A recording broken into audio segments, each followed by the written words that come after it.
السلام عليكم ورحمة الله وبركاته شباب، لاباس عليكم بخير؟ كنتمنى ان شاء الله تكونوا مزيان، يكون كلشي هو هذاك. اليوم غنشوفوا لا كوليكسيون ديال الكونترول الثاني فيزيك دوزيام اني كوليج، يعني الثانية اعدادي دولي من طبيعة الحال. هذا راه النموذج الثاني، راه ديجا حطيت النموذج الاول يعني ديال الكونترول الثاني، هذا النموذج الثاني ومازال غيكون الثالث ان شاء الله. يعني هذه الكثرة ديال النماذج راه كتمكنكم انكم تمكنوا واحد التمكن تام من الدرس اولا، ثم كذلك كتعودوا على لي كونترول وكيجيكم ساهلين ان شاء الله. وحتى اللي كيكون عنده ديك النفسيه مضطربه مع لي كونترول ما كتبقاش، لانه كيخدم واحد لي كونترول كثار كيتعود. اذا حاولوا تخدموا لي كونترول كاملا، النماذج كاملين، باش ان شاء الله تحصلوا على نقاط ممتازه 20 على 20. هذه هي النقطه الممتازه ديالنا. صراحه بغينا كلشي يجيب 20 على 20. كما العاده، راه قبل ما نبداو نديروا لا كوريكسيون غتنزل لتحت في اول تعليق. غادي تلقى اللين ديال هاد البي دي اف. هذا خذ البي دي اف، خدمو سوا في التليفون سوا تيريه عندك وخدمو. المهم خدم البي دي، خدم الكونترول راسك قبل ما تشوف لا كوريكسيون، ثم عاد نجيو نبداو لا كوريكسيون. تري بيان. من بعد ما خدمتي الكونترول لقيتي واحد المجموعه ديال الصعوبات من طبيعه الحال، اجي نشوفوا كيفاش نتعاملوا مع هاد الصعوبات هذه. ليكزارسيس الاول دوني لا ديفينيسيون دو لا رياكسيون شيميك، يعني يعطي التعريف ديال التفاعل الكيميائي، ومن طبيعه الحال خصك تكون حافظه. اذا الا ما كنتيش حافظه خصك ترجع للدفتر وتحفظ لا ديفينيسيون ديال لا رياكسيون شيميك. شنو هو لا ديفينيسيون ديال لا رياكسيون شيميك؟ لا رياكسيون شيميك est une transformation، اذا هو واحد التحول au cours de laquelle، يعني خلال التحول هذا، دي كور ديسباريس يعني كيختفي واحد الاجسام، ديسباريس يعني كتختفي، اي اباريس و اي هاد لي كور كي ديسباريس، هادو اللي كيختفيو كيتسماو لي رياكتيف. ديسباريس يعني تختفي، سي كلير. رياكتيف يعني المتفاعلات. اي دوطخ نوفو كور اباريس ce qu'on appelle les produits. هذا هو لا ديفينيسيون ديال لا رياكسيون شيميك. هو واحد التحول. لا رياكسيون شيميك سي اون ترانسفورماسيون، واحد التحول. فهاد التحول تيختفيو لينا، تيختفيو واحد الاجسام اللي كنسميهم لي رياكتيف، اي اباريس نوفو برودوي، كيظهروا واحد الاجسام جداد اللي كنسميهم لي برودوي. هذا لا ديفينيسيون خصو تحفظ. لا دوزيام كيسيون بطبيعه الحال نرجعوا الكونترول ديالنا. La deuxième question كما كتشوفوا هنا، donner la différence entre la transformation physique et la transformation chimique. ما هو الفرق بين التحول الفيزيائي والتحول الكيميائي؟ هناك عدة فروق صراحة، لكن نذكر فقط بعض هذه الفروق التي توجد بين التحول الكيميائي والتحول الفيزيائي. أول فرق ممكن نذكروه، lors d'une transformation chimique au moins une substance disparaît. يعني خلال التحول الكيميائي هذا اللي درنا ليه التعريف ديالو قبيلات، على الاقل في التحول الكيميائي على الاقل كتختفي اون سبستانس، يعني دوك اللي تيكونوا عندنا في لي رياكتيف على الاقل كتختفي منهم وحده، اي او موان اون سبستانس اباري، وكتظهر لنا في لي برودوي على الاقل واحد السبستانس جديده. صافي. هذه مساله اللي بغينا نشرحوها بلا كومبيسيون ديال الكربون اللي كلشي كيعرفها. مثلا شنو كان عندنا الكربون، فين حرقناه في الديوكسيجين، شنو نتج لنا الديوكسيد دو كربون. هذا رياكسيون شيميك. شنو اللي اختفى الكربون واختفى الديوكسيجين، وشنو ظهر الديوكسيد دو كربون. هذا رياكسيون شيميك، على الاقل كيختفي فيه جسم وكيظهر جسم جديد. ممكن نضيفوا كذلك فرق اخر، لور دون ترانسفورماسيون فيزيك، خلال التحول الفيزيائي، لاسبي او ليطا دون سبستانس اي موديفي، يعني ان في التحول الفيزيائي شنو اللي كيتغير؟ راه حتى التحول الفيزيائي فيه واحد التغير، لكن شنو التغير؟ فقط يتغير لاسبي ولا ليطا ديال السبستانس اللي عندنا. مثلا الماء تيكون سوليد، تيكون عندنا في الفريغو تيكون سوليد، وملي تنخرجوه من الفريغو تيولي سائل. واش الماء تغيرت لا موليكول ديالو؟ واش اش دوزو تغيرت؟ لا، اش دوزو تغير بقات كيما هي. شنو اللي تغير؟ هي كانت سوليد وولات ليكيد. هذا هو ترانسفورماسيون. هذا كنسميه ترانسفورماسيون ليكيد، ملي كيكون عندي مثلا واحد شونجمون ديطا. هذه من بين الفروق، هي كاين عده فروق نذكروا هاد جوج عقلوا عليهم مزيان. داكور. انسويت دوني le bilan de la combustion incomplète de butane. Donc حنا شفنا لا كومبيسيون ديال البيوتان ياك. عندنا جوج انواع ديال لي كومبيسيون ديال البيوتان، عندنا لا كومبيسيون كومبليت وعندنا لا كومبيسيون انكومبليت. كومبليت هي اللي كيكون فيها لا كونتيتي ديال الديوكسيجين سيفيزونت وكتكون فيها لا فلام بلو وكتكون لا فيرول اوفيرت، دونك تكون بزاف د الحوايج اللي كنعرف بهم ان لا كومبيسيون راها كومبليت. لكن دابا الان كنتحدثوا حنا على كومبيسيون انكومبليت، يعني كتكون لا فلام جون، كتكون لا فيرول فيرمي، كيكون لي هذوك لي برودوي اللي كنجيو لينا هنا كيكونوا مختلفين على لا كومبيسيون كومبليت. دونك بالنسبه افون لا كومبيسيون شكون هو لو كومبيستيبل؟ في لا كومبيسيون ديال البيوتان من طبيعه الحال لو بيوتان يكون هو لو كومبيستيبل. وشكون اللي كيحرق البيوتان؟ هو لو كومبيغون. شكون هو؟ هو الديوكسيجين. دونك هادشي خصو يكون عندكم مفهوم من طبيعه الحال، وراه شرحته في الدرس اون ديتاي، رجعوا ليه راه كاين فلاشين ديالكم. دونك من بعد شنو كينتج لينا في هاد لا كومبيسيون ملي كيتفاعل البيوتان مع الديوكسيجين؟ كينتج لينا بزاف لي برودوي، منهم لو الماء، وكينتج ديوكسيد دو كربون، ثاني اكسيد الكربون CO2. ولكن دابا هو طلب مني البيرو يعني خصك تكتبوا السميات. وطلب من كذلك كينتج في هاد لا كومبيسيون هادي كينتج الكربون. علاش؟ لاننا كنهضروا على لا كومبيسيون انكومبليت، الاحتراق غير كامل. كينتج الكربون وكينتج كذلك مونوكسيد دو كربون. دونك هادو كلهم كينتجوا لينا في لا كومبيسيون ديال البيوتان اللي كانت انكومبليت. اما الا كانت كومبليت راه كينتجوا عاد جوج، كينتج لو والديوكسيد دو كربون فقط. واخا classer les transformations suivantes en transformation physique et transformation chimique. دونك انا كيفاش نكلاسي هاد عندي فيزيون، فيزيون هي الذوبان، وعندي كومبيسيون دو كربون احتراق الكربون، وعندي رياكسيون دو فير اي لو سوفر والتفاعل ديال الحديد مع السوفر، وعندي سوليديفيكاسيون. دونك هادو كاملين سو سون دي ترانسفورماسيون.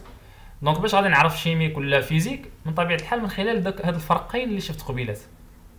قلت لكم انا اي شونجمون ديتا راه كيكون فيزيك. دونك شكون هما لي شونجمون ديتا؟ عندنا هنا جوج، عندنا لا فيزيون سي اون شونجمون ديتا، وعندنا لا سوليديفيكاسيون سي اون شونجمون ديتا. دونك هادو باينين انهم سو سون دي ترانسفورماسيون فيزيك. دونك فيزيون غنكتبها هنا، وكذلك سوليديفيكاسيون غادي نكتبها هنايا. اما لا كومبيسيون راه حنا قلنا كاع لي كومبيسيون، تو لي كومبيسيون سو سون دي رياكسيون شيميك. جميع الاحتراقات عباره عن تفاعلات كيميائيه.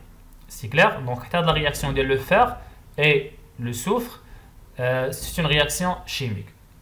دونك الا ركزتوا معايا على هاد العباره اللي قلت اخيرا، قلت تو لي كومبيسيون سو سون دي رياكسيون شيميك، ياك؟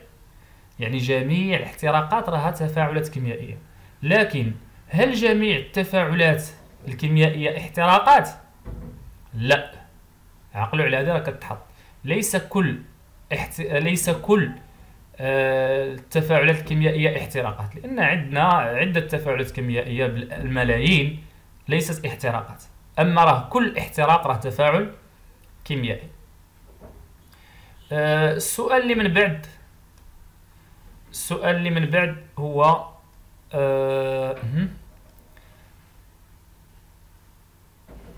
donner les dangers de la combustion، يعني يعطي اخطار الاحتراق.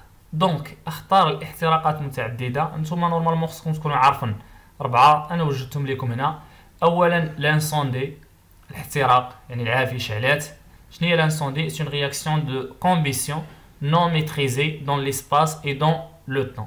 يعني العافيه مثلا ملي كتشعل في الغابه هذيك الساعه كنسميوها انسوندي. علاش؟ لاننا ما نقدروش نتحكموا فيها، سوا في ليسباس، يعني في ليسباس ما تبقى مثلا شاعله في الغابه ولا شاعله في البيت ولا لا قدر الله، ولا شاعله ما كنقدروش نتحكموا فيها. دونك نون ميتريزي دون ليسباس اي دون لو طون، كذلك في الوقت ما نقدروش نتحكموا فيها فوقاش بغينا نوقفوها.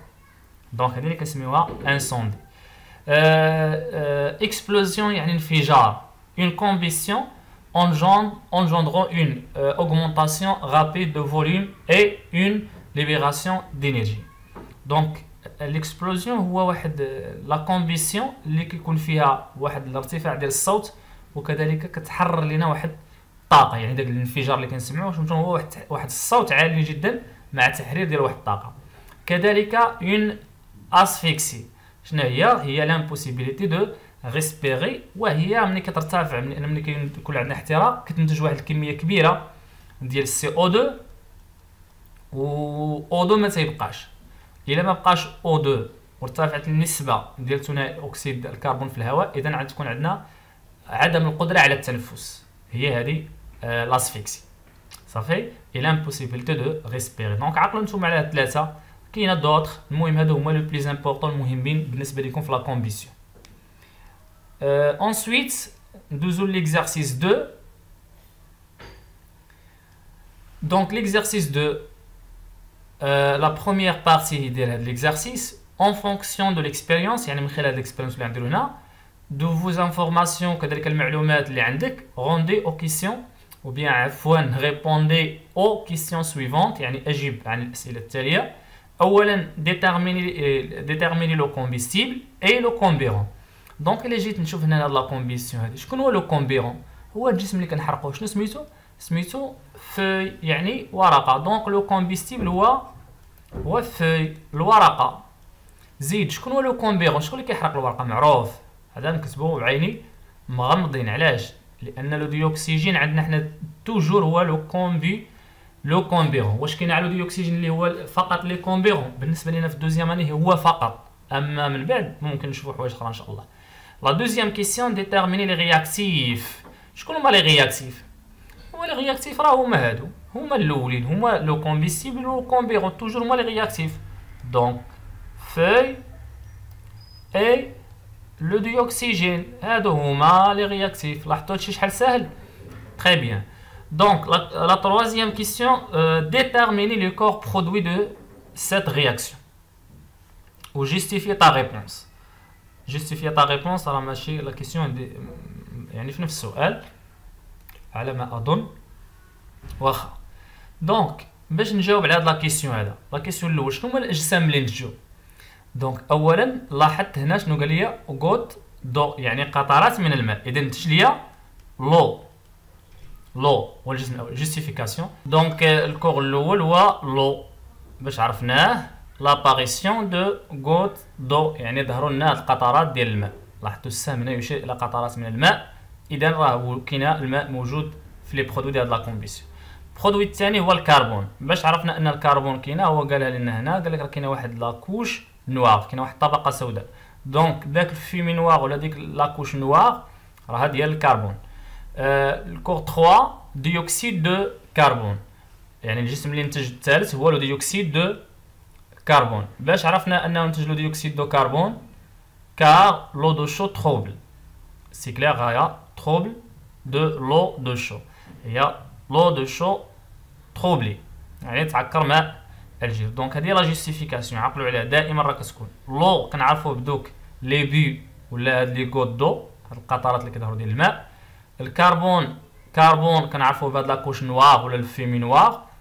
و ديوكسيد دو كربون كنعرفوه باغ لو دو شو تروبلي، يعني ماء الجير يتعكر. ensuite donner le bilan littéral de cette réaction، يعني عطي الحاصله ديال هاد لا رياكسيون. حنا شنو الاجسام اللي كانوا عندنا في البدايه؟ كانت عندنا لا فوي بلس ديوكسيجين. شنو نتج في هاد لا كومبيسيون؟ نتج لينا لو، دوك القطرات ديال الماء، ونتج لينا الكربون داك الفيمي نوار. شنو نتج؟ ونتج ديوكسيد دو كربون. راه ماشي مشكل تبدا بالكربون هو الاول ولا ديوكسيد هو الاول، ماشي مشكل هاد الترتيب ديال هنا. المهم هو تكتب هاد لي 3 برودوي اللي نتجو باش عرفناهم، راه عرفناهم من خلال ليكسبيريونس. لا بارتي الثانيه دوزيام بارتي، l'aluminium Al réagit avec le dioxygène، كيتفاعل مع لو ديوكسيجين pour former l'oxyde d'aluminium. الالومنيوم كيتفاعل مع ثنائي الاكسجين وكيعطينا هذا الاكسيد هذا. دوني لو بيلون ليترال. دونك لو بيلون ليترال عندي الالومنيوم ياك مع من تفاعل مع الديوكسيجين، وشنو نتج لينا هاد البرودوي اللي عطاه لينا هنا. قال لك اي فورمي l'oxyde d'aluminium نتج لينا l'oxyde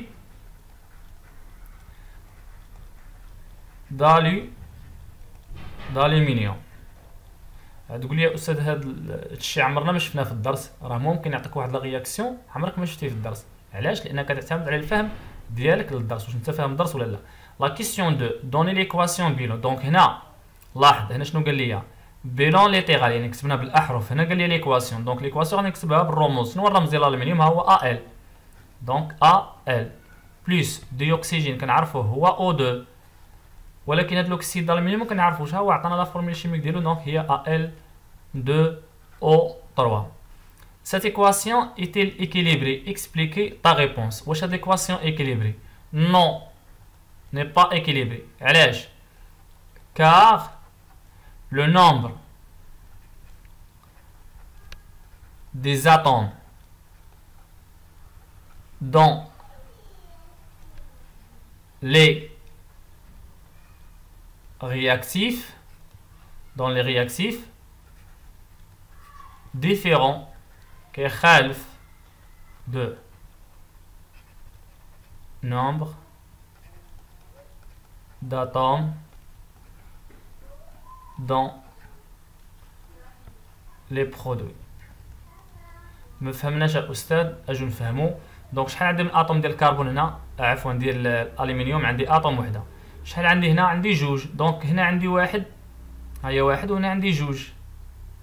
دونك هنا واحد وهنا جوج، دونك راهم لي زاتوم نو سون با ايكيليبري. هنا الاكسجين شحال عندي؟ جوج، وهنا عندي ثلاثه. دونك لي زاتوم نو سون با ايكيليبري. هاد ليكيليبراسيون غنشوفوها من بعد ان شاء الله. Ensuite, l'exercice 3. Nous apportons un mélange. عندنا واحد الميلانج ديال 15,5 grammes d'aluminium Al et de 32 grammes de soufre S. Lors du chauffage de mélange, il se produit une réaction chimique entre les deux corps qui donne 37,5 grammes de sulfate d'aluminium Al2 S3. Donnez l'équation bilan de cette réaction. Donc حنا شنو درنا l'aluminium تفاعل مع من؟ تفاعل مع السوفر S. دونك شنو ينتج لينا هذا سلفات d'aluminium. لا فورمول شيميك ديالو Al2S3. دونك حنا كتبنا ليكواسيون تو سامبلومون. هنا راه ممكن تحسبها بالسميات، ممكن تكتبها بالرموز، ماشي مشكل. La question الثاني، notez que le sulfate n'a pas complètement disparu. Calculez la masse de soufre restante. واخا حنا سيدي شحال كان عندنا ديال الالومنيوم؟ 15.5 مع من تفاعلت مع 32 غرام ديال ديال السوفر. شحال عطاتنا؟ اذا النتيجه عطاتنا 37 غرام. اذا الا جينا نشوفو حنا درنا هاد لاصوم هادي، غادا نلقاو 15.5 بلس 32 غنلقاوها هي 47.5. دونك هادي راه ديفيرون ا 37.5. علاش هنا لقينا 47.5؟ لان هذا السوفر ما تحرقش كامل. سي كلير، راه قالها لينا هنا لو سوفر n'a pas complètement disparu، يعني ما تحرقش كامل. دونك شحال بقى؟ دونك باش نعرفو شحال بقى نديرو 47.5 وغنقصو منها 37.5. دونك 47 ناقص 35 النتيجة هي 10 غرام دو سوفر. هادشي اللي بقى. سي كلير، كنتمنى تكونوا فهمتوا مزيان، وما تنساوش تشاركوا الفيديو مع الاصدقاء ديالكم كاملين، وكذلك تسناو الفيديو الجاي ان شاء الله تبارك وتعالى اللي غادي يكون فيه الموديل الثالث. والسلام عليكم ورحمة الله وبركاته.